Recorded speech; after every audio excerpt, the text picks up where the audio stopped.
How much for the camera? It's 75,000 rupees.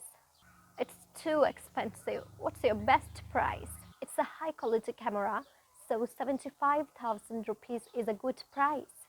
Uh, I'm on a tight budget. Can't you do it a bit cheaper? Okay, then I can do it for 72,000 rupees. Can't you knock off another 3,000 rupees? I'm afraid that we can't match that price. How much for the camera කියලා කියන්නේ camera එකේ මිල කීයද? It's 75,000 rupees කියලා කියන්නේ ඒක රුපියල් 75,000ක් වෙනවා කියලා seller කියනවා. ඊට පස්සේ customer කියනවා that's too expensive. ඒක ගොඩක් මිල අධිකයි ගණන් වැඩි. What's your best price? ඒ කියන්නේ ඔයාට ගාණ අඩු කරලා මට දෙන්න පුළුවන් අවම මිල කීයද කියලා අහනවා. ඊට පස්සේ seller මොකද කියන්නේ? seller කියනවා it's a high quality camera. ඒක quality එකෙන් ගුණාත්මක බවින් ඉහළ කැමරා එකක් and 75,000 rupees is a good price.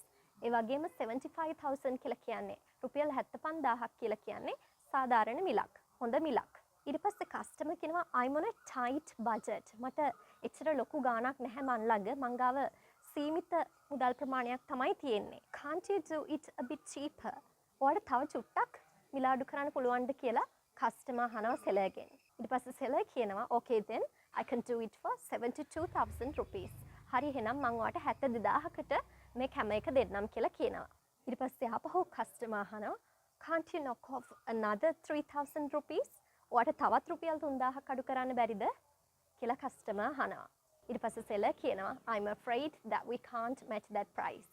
ඒ ගානට දෙන්න නම් ටිකක් අමාරුයි. ඒ ගානට දෙන්න හරි අමාරුයි කියලා seller කියනවා.